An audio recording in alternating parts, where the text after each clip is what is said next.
Vamos a comenzar, vamos a comenzar con nuestro seminario. Esta vez le toca exponer a Christopher Zaragoza Moreno. Él ahora está inscrito en la maestría en Ciencias Matemáticas y se licenció recientemente en la licenciatura en Física, pero su corazoncito le dice más que es más para las matemáticas que para la física, o para las dos. Entonces, él nos va a platicar sobre el grupo de Lorentz y el grupo SU2. Gracias, Christopher. Adelante. Gracias a ustedes. Bueno, como bien decía el doctor Florencio, pues yo les vengo a platicar un poco sobre lo que es el grupo de Lorentz y el grupo SU2. Primero, pues, eh,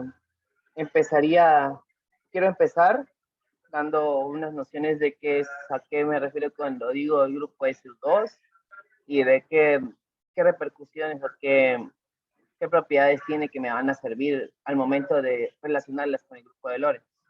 Pues empezaré con eso, definir qué es el grupo SU2. Bueno,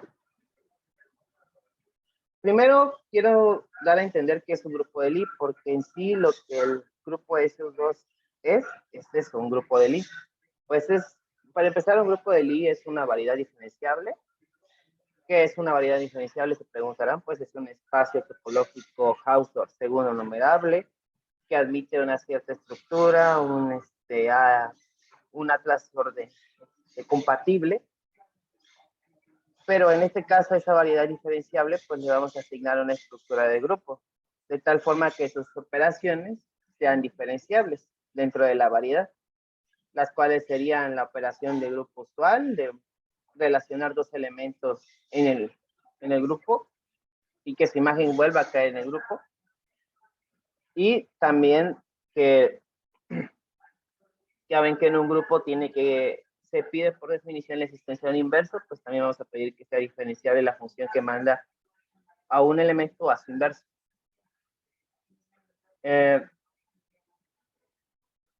En el grupo de Lie, en un grupo de Lie podemos asignar fijados algunos dos elementos, en este caso vamos a decir U y G. Definimos lo que son como dos funciones entre que van del grupo al grupo, tal que la primera la vamos a definir como la traslación derecha, como RU, que es, digamos, que multiplicar por la derecha a ese elemento U por el elemento que hayamos que elegir, en este caso G, y análogamente la traslación izquierda. Para eso nos sirve para decir lo que viene a continuación, que un campo vectorial sobre un grupo de Lie se dice invariante por la izquierda si para todo elemento en el grupo, dos elementos en el grupo, tenemos esta relación que viene acá.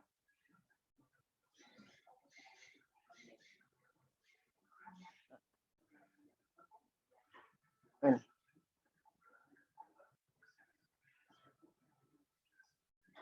Tenemos esta relación de acá.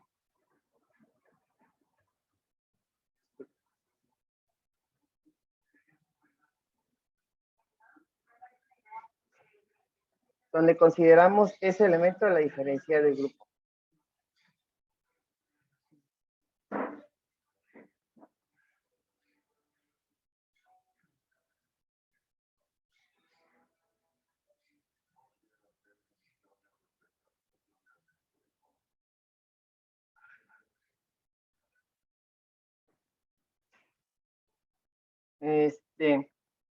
Y para cualesquiera dos campos vectoriales sobre un grupo de Lie, vamos a dar, definimos la operación que sería conocemos como el corchete de Lie.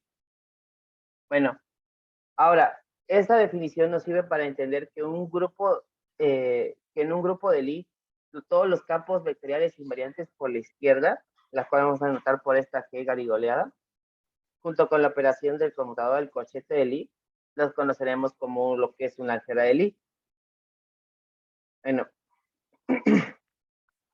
dado esa relación, tenemos un teorema, digamos que es un teorema muy importante, que el espacio tangente con respecto al neutro del grupo y su grupo del I, tenemos un isomorfismo lineal. O sea, que literalmente podemos definir una transformación lineal biyectiva entre ambos conjuntos, entre ambos espacios. Vamos a dar, por ejemplo, vamos a probar que esta función I, definida que toma un campo vectorial y la asigna al campo vectorial con respecto a su identidad, es una transfunción lineal. Vamos a probar que primero es inyectiva. Como lo haremos, probaremos que su kernel es trivial. Entonces vamos a empezar dando el neutro, definimos como este vector 0 como el neutro de nuestro álgebra del Lie, y consideramos el neutro, este neutro como el elemento neutro del espacio tangente de esta variedad diferenciable que es G. Bueno, entonces vamos a dar un elemento en el kernel de esa función I.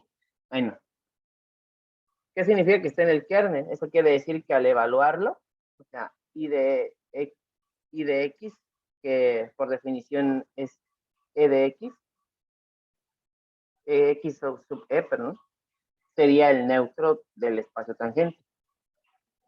Tenemos por definición que es invariante por la izquierda. Eso quiere decir que dados dos elementos en el grupo se tiene que cumplir la relación que vimos en la definición anterior. Entonces, truculentamente, digamos, sabemos que un elemento del grupo multiplicado por sí mismo, pues es el mismo. Entonces, tenemos que esta relación es igual. Y por definición de que es invariante por la izquierda, pues tenemos esta relación, la siguiente relación.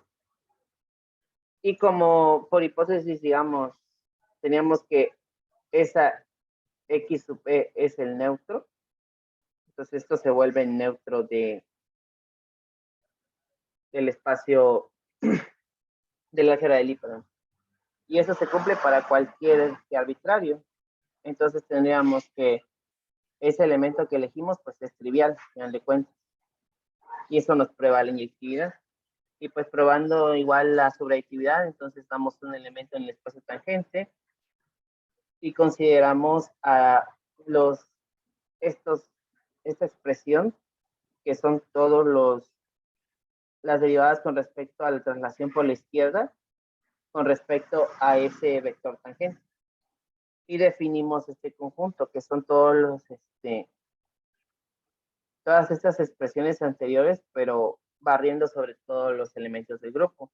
Ese es un campo vectorial.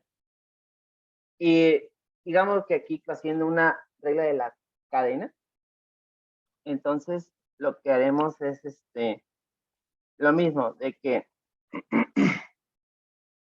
digamos, sustituyendo en dos elementos, tenemos que, por la expresión anterior, esto se cumple.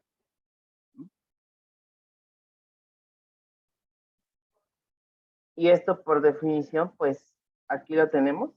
En este caso,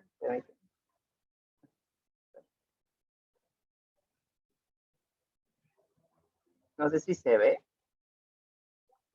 No, no se ve.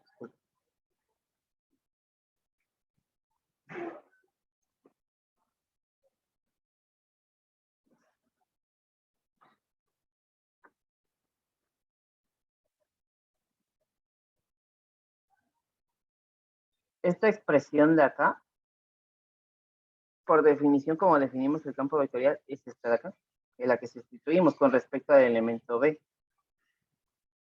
Y eso ya nos dice que este campo XB que definimos, porque lo estamos definiendo para cualquier dos elementos arbitrarios en el grupo, pues es invariante por la izquierda. Entonces, digamos que existe un elemento en que está definido con respecto a nuestro espacio tangente, que sería la identidad, tal que esto nos regresa a un elemento, al evaluarlo en I, pues nos regresaría a un elemento que nos daría ese B que elegimos con nuestro vector tangente. Y así probando la función que es sobreyectiva. Entonces ya tenemos la biyección y ya tenemos el isomorfismo lineal.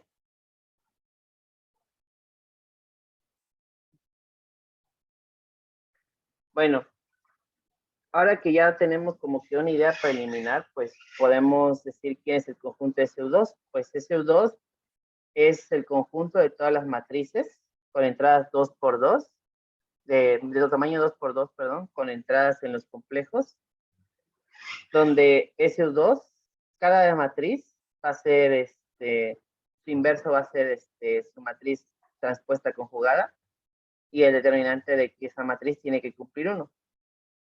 Tiene que ser igual a 1. Y pues, lo que decían al principio, pues, efectivamente SU2, con la definición anterior, es un grupo de Lie. ¿Cómo se dice eso? Pues, cabemos recalcar que el grupo especial lineal es una subvariedad de la variedad diferenciable del grupo general lineal de las matrices 2 por 2 con entradas en los complejos. Y pues definimos la función como la función determinante. Tenemos que esa función, su imagen inversa del determinante de 1, pues va a ser claramente las matrices de sus 2, porque en este grupo general, el grupo especial lineal, todas las matrices, su inversa es la transpuesta conjugada. Y pues tendríamos el que 1 es un valor regular de la función f, que es la función determinante, por un teorema que es el teorema de valor regular, que de hecho anexé acá, que es una función diferenciable entre dos funciones, la función determinante es diferenciable. Entonces, para un punto que sea un valor regular, entonces P va a ser una subvariedad diferenciable de M, que a su vez sería una variedad diferenciable. Entonces, pues teníamos que, por ese teorema, que S2 es una subvariedad diferenciable del grupo especial lineal, y tomando como operación de grupo las operaciones de usual de matrices, las operaciones de grupo son diferenciables. Entonces, SU2 es un grupo de Lie.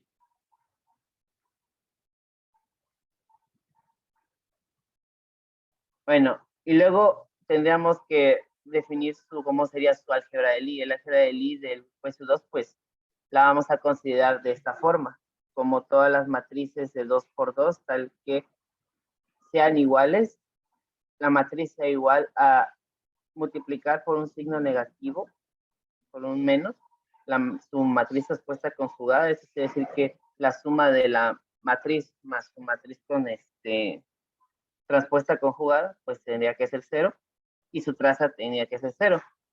Para esto, pues vamos a requerir lo que hicimos anteriormente, de que si queremos construir el grupo de su álgebra de Lie, pues entonces veamos cuál es su espacio tangente con respecto a la identidad, porque ya habíamos visto anteriormente que existe un isomorfismo lineal. Pues consideramos primero una matriz, entonces en el espacio tangente con respecto a la identidad de la variedad SU2, y por definición, digamos que un vector tangente cumple esta definición. Se tiene que existe una curva en S2, tal que para algún punto T0 se cumpliría que esa curva sería la identidad, y la derivada con respecto a esta curva, hablar en el punto, tendría que ser el elemento X que elegimos. Entonces, como ese vector tangente evaluado en T está en SU2, cumple que por definición la transpuesta conjugada de esa matriz, porque al final de cuentas esto es una matriz de 2 por 2 con entradas en los complejos, va a la identidad, y su determinante va a ser 1. Entonces veamos, derivándola, teníamos que esta derivada se vuelve 0, y por otra parte, por regla de la cadena, tenemos que la derivada con respecto a este producto, pues termina siendo la suma de la transpuesta conjugada más la transpuesta de X, más X. Perdón. Entonces, igualando ambas ecuaciones, tendríamos que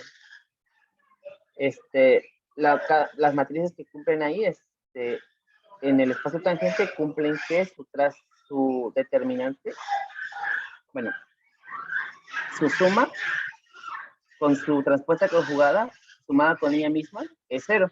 O sea, la matriz es antihermitiana.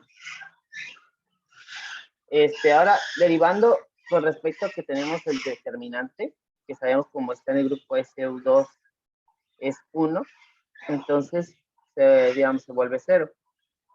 Y el determinante, pues al final de cuentas, esta sería la matriz X, que por definición es evaluar en T0. Entonces consideraríamos como que sacar el determinante es multiplicar, pero a estos términos, nada más nos terminaría quedando el X1 y el X4, que sería la traza de X. Entonces, para las matrices que están en el espacio tangente respecto a la identidad, cumplen que su traza es 0, es decir, la traza es 0. Entonces, como ya vimos que existe una variación entre este espacio y su álgebra de Lie, en el espacio tangente, entonces podemos decir que SU2 está conformado por estas matrices. Bueno, ya que consideré, digamos, bien preámbulo de cómo se comporta el grupo SU2, pues voy a decir cómo se comporta el grupo de Lorentz. El grupo de Lorentz es un grupo que se usa en relatividad especial para definir lo que son rotaciones y los pulsos o los cambios de tiempo dentro de un espacio, que ahorita les voy a dar como que una mayor profundización en eso. Bueno, primero pues les empezaría definiendo qué es un cuadrivector. Un cuadrivector pues es un vector de 4 componentes, tal consideramos una temporal y 3 espaciales, en las que se define la transformación de Lorentz como sigue, que por cada x' mu, que sería como el cambio con respecto de un cuadrivector a otro, pues va a estar dado por esta matriz de cambio, que sería la lambda sub mu, nu mu. Consideramos estas traslaciones alrededor de un eje. En relatividad se consideran como transformaciones cuando lo consideramos con respecto a un eje. Y cuando lo esperamos con respecto a un eje, entonces podemos definir en las coordenadas espaciales lo que se conoce como rotaciones. O sea, como que sobre un eje voy a rotar una posición. Entonces, pues lo desarrollemos para el eje Z. Desarrollarlo para el eje X y el eje Y es totalmente análogo. Entonces dejamos el tiempo fijo y rotamos y dejamos, y como estamos con respecto al eje Z, también lo vamos a dejar fijo y nada más vamos a rotarnos sobre el espacio XY, sobre el plano XY, como viene de esta forma. Y para otra forma, los buses con respecto a la dirección Z, lo que vamos a hacer en este caso es X1 lo podemos considerar como el X, X2 lo podemos considerar como Y X3 como el Z, pero en este caso nos conviene considerarlo como con números, para que quede un poco más claro. Como el X0 es la coordenada espacial, pues vamos a movernos en el tiempo con respecto a esta lambda y una velocidad.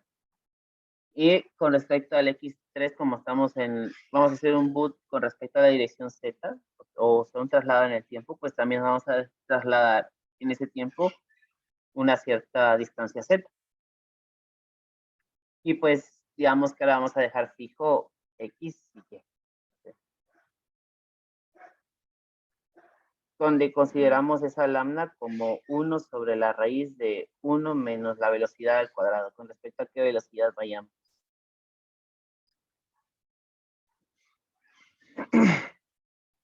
Podemos considerar con respecto a esa lambda con un parámetro de un coseno hiperbólico de phi y un seno hiperbólico con respecto a un ángulo. Ahora, ya que tenemos eso, podemos considerar una matriz con respecto de rotación con respecto al eje Z, que en este caso sería como que aquí vamos a multiplicar un vector T, X, Y, Z.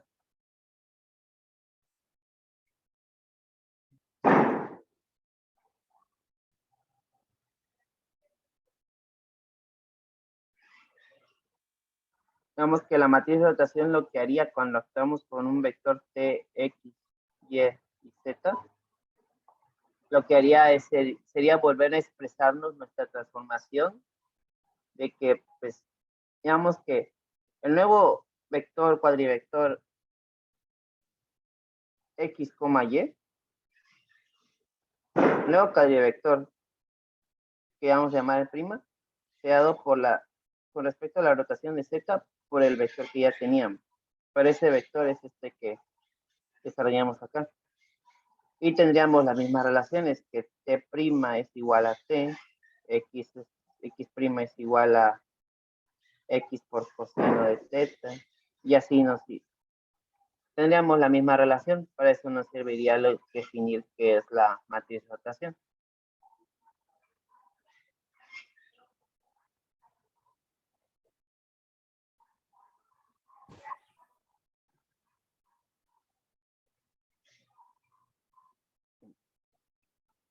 Y de la misma manera, pues podemos definir con ese ángulo que consideramos anteriormente, definimos los bugs.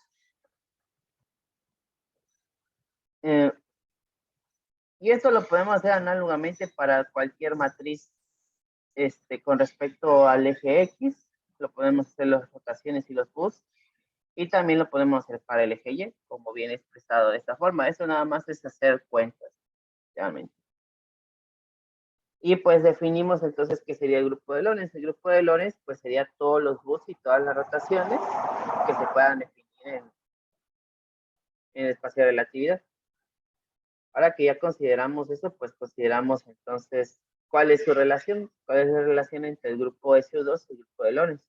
Resulta que el grupo SU2 y el grupo de Lorentz están relacionados de forma en cómo se comportan en sus conmutadores.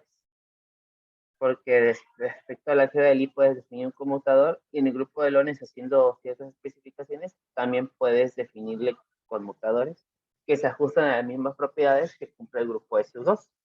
De hecho, es tomar dos elementos del grupo SU2 y es como tomar dos elementos del grupo de Lorentz y actuarían de la misma manera. Es lo que vamos a ver ahorita.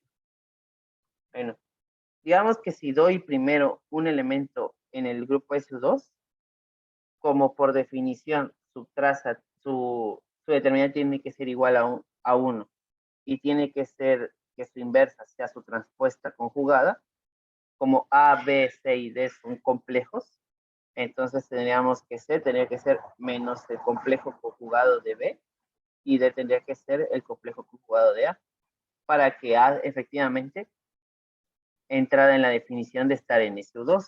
Y pues el determinante de U sería la norma compleja, que sería sacar la norma de cada elemento cuando haces esta sustitución, y tiene que dar 1. Y pues después de eso vamos a definir lo que es un vector columna, que nos va a ayudar. Y como si damos una transformación con respecto a ese vector que consideramos anteriormente para una matriz SU2.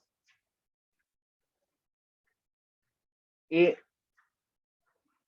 lo definimos de esta manera, que sería como que multiplicar por la izquierda ese vector a la matriz que estamos en SU2. Y pues tenemos estas especificaciones, esta cuentita.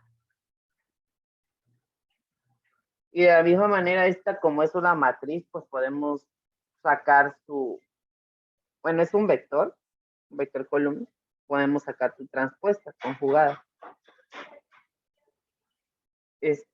Notemos que esta, al final de cuentas, nos sirve para definir otro vector columna, que lo vamos a llamar ese mismo vector, pero con una barrita. Y vamos a considerar las mismas entradas, pero considerando el complejo conjugado de las entradas que consideramos anteriormente. Y esta va a estar definida de esta forma. Con la misma transformación nos va a dar esta expresión. Y su transpuesta conjugada igual nos va a dar esta expresión.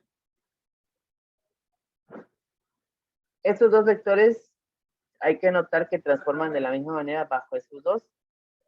Y más aún notamos que multiplicarlas por sí mismas va a terminar dando 0. Y del otro lado nos va a estar dando esta relación de matrices. Entonces vamos a llamar espinor a ese vector que lo sabemos anteriormente y llamaremos a la matriz H multiplicar ese vector por su complejo conjugado del otro vector que definimos. Notamos que este vector cumple que la traza de H se vuelve 0. Lo cumple por esta relación de acá. Esta al final de cuentas termina siendo la traza de esta matriz. Y la transformación, definimos esta transformación como transficar la transformación de multiplicar por una U. Pues la vamos a definir de esta manera. Además se cumple que estas matrices van a ser antiermitaneas. Y a partir de los espinores que cumplan esta relación, que la parte real de multiplicar esto sea 0, podemos definir matrices antiermitaneas con traza 0. Ahora que ya tenemos eso, pues podemos decir que una matriz U en SU2 con entradas complejas A y B, o sea, ya las podemos sustituir porque para que estén en SU2, pues A tiene que coincidir con C conjugado y con D conjugado. D tiene que coincidir con A conjugado, perdón, y C tiene que coincidir con el negativo de B conjugado. Pues le vamos a asignar como que lo vamos a dividir en su parte real y su parte imaginaria. Y truculentamente a A lo consideramos como T y a B lo consideramos como Y, para considerar lo que es el vector con respecto a 3 espaciales y una temporal. Así en el desarrollo tenemos esta relación para la matriz U y podemos considerar esas matrices que nos quedaron como una base, entre comillas, que las consideramos las matrices de Pauli, donde cada matriz en SU2 la podemos ver como T multiplicada por la identidad y cada X, Y, Z en los reales la podemos ver como una combinación lineal de las matrices de Pauli. Y cada una de esas matrices está en el álgebra, las matrices de Pauli, es fácil ver que están en el álgebra de Lie, de SU2. Ahora, aplicando ese conmutador, tenemos que I medio sobre coma IJ medios es el tensor de Levi-Civita, o sea, digamos que si la permutación es par, entonces va a ser 1, si no es menos 1, y si no es ninguna de las entidades va a ser 0. En algunos casos va a ser 0, en algunos casos va a ser va a cambiar de posición o va a cambiar de signo con respecto a lo que diga ese tensor. Entonces, haciendo la operación usual de matrices, si queremos como hacer una traslación o, digamos, definir cómo se trasladaría una matriz con respecto al multiplicarla de esta forma, pues tenemos estas siguientes expresiones. Haciendo las cuentas, pues tendríamos estas expresiones. Y de manera análoga, igual, tendríamos traslaciones con respecto a nuestras variantes X, Y y Z. No consideramos T en este caso porque nada más nos queremos mover de forma espacial por el momento. Esto nos va a servir para tener estas relaciones con respecto a cómo se moverían respecto a X, Y y Z. Esto es igualando ambas ecuaciones, haciendo los cálculos algebraicos correspondientes. Entonces, ya con eso podríamos definir como que una matriz de rotación de 4 dimensiones va a estar dada de estas formas con respecto a Y, Z.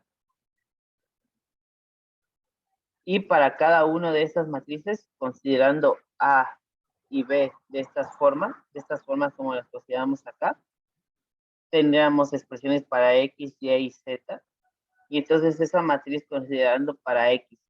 Entonces esas consideraciones pues teníamos como una relación entre la matriz de rotación de X con respecto al ángulo teta medios. Es como que estamos viendo como lo estamos viendo como una submatriz. Y análogamente podemos hacer lo mismo con Y, considerando algunas especificaciones. Y con Z igual lo podemos hacer de la misma manera.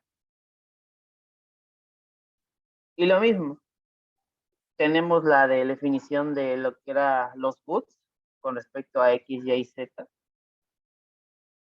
Y en este caso lo que tenemos que hacer para ver la relación que cumplen es que si tenemos una representación, que una representación en este caso sería la transformación lineal que definimos anteriormente, que es pues, multiplicar y multiplicar por U y su transpuesta. Entonces tendríamos que a partir de los operadores izquierda y derecha, tendríamos generadores de este tipo, para lo que es las rotaciones y para los boots. Entonces, aplicando y teniendo la forma explícita de los generadores, de las rotaciones y de los boots, los podemos considerar de esta forma. J sub B para las rotaciones y K sub B para los boots.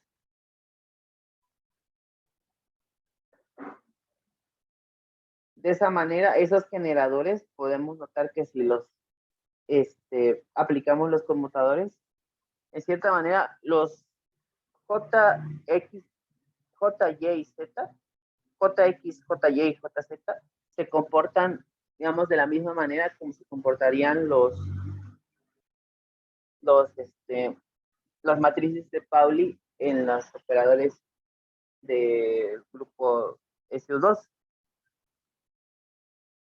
Pero no se comportan las K, Y y Z. Hay como que tendríamos ese problema de cómo, digamos, si pudiéramos hacer que ambas expresiones se comportaran de la misma manera, pues así podríamos decir que tenemos una propiedad de que los conmutadores se comportan igual en SU2 y sería equivalente estudiar SU2 a estudiar el grupo de Lorentz. Pero para eso entonces redefinimos o reescribimos los generadores del grupo de Lorentz de la siguiente manera.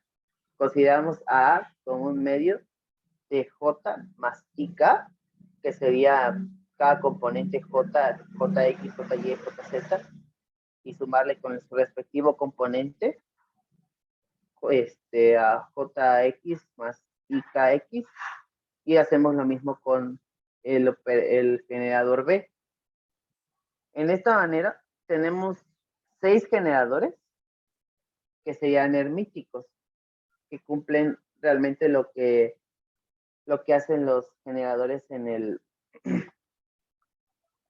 Con respecto a tomar solo los A's, se comportan como las matrices de Pauli. Igualmente, tomar solo los B's, se comportan como las matrices de Pauli. Pero si consideramos uno de A y uno de B, siempre va a terminar siendo 0. O sea que la relación anterior, vemos que los generadores de A conmutan con los generadores de B, que es lo que se esperaría tomar de que no tomáramos los mismos generadores de ambos lados. Eso quiere decir que el grupo de Lorentz sería como equivalente a decir que voy a tomar un elemento de SU2, voy a tomar otro elemento de SU2, y como tomar dos elementos de eso es como tomar dos generadores diferentes, cuando los tome con respecto a un mismo, cuando sean de la misma orientación, digamos, se va a cumplir que la misma estructura del grupo de SU2, pero cuando los tome diferentes, se va a hacer 0. Entonces, pues tanto A como B me generarían un grupo SU2, porque representan las mismas relaciones con el conmutador, por lo que el grupo de Lorentz estaría ligado localmente a tomar SU2 plus SU2. Y bueno, esto tiene muchas implicaciones, o más de nada en el ámbito de teoría cuántica de campos, para definir lo que son espinores y sus y sus representaciones, dado que sus representaciones las podemos expresar como momentos, son biespinores con cuadrimomentos, y eso nos sirve para reducir los cálculos. Y eso yo lo enfoqué más en mi tesis de licenciatura como una herramienta para desarrollar lo que se conoce como el formalismo de espinores de helicidad. Pero más que nada en esta plática solo quise platicarles más o menos lo que era el isomorfismo local que existía así a pequeños rasgos entre este grupo de Lorentz y el grupo de dos, que está ligado de manera importante. Y pues para finalizar, pues nada más les quiero compartir una frase que a mí me gusta mucho, que los encantos de la ciencia son sublimes, las matemáticas solo se revelan a aquellos que tienen el valor de profundizar en ellas. Y pues en lo personal a mí me gusta profundizar lo más que pueda, aunque a veces no lo logre, pero me gusta profundizar lo más que pueda. Y eso me inspira mucho de Carl Friedrich Gauss. Y pues, gracias, sería todo.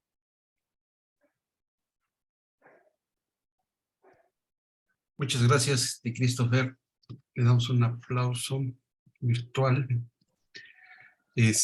Bueno, ¿alguien tiene alguna pregunta que quiera hacerle a Christopher? ¿Algún comentario o algo de algo?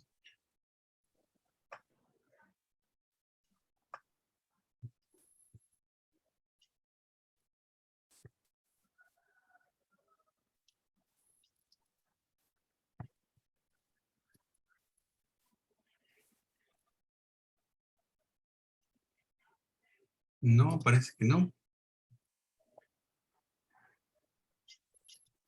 Bueno, pues entonces nuevamente le agradecemos a Christopher su participación. Esta será su primera vez ya como estudiante de la maestría. Ya lo tendremos próximamente con otras charlas, platicándonos lo que esté haciendo respecto a su trabajo ya dentro de la maestría. Y bueno, voy a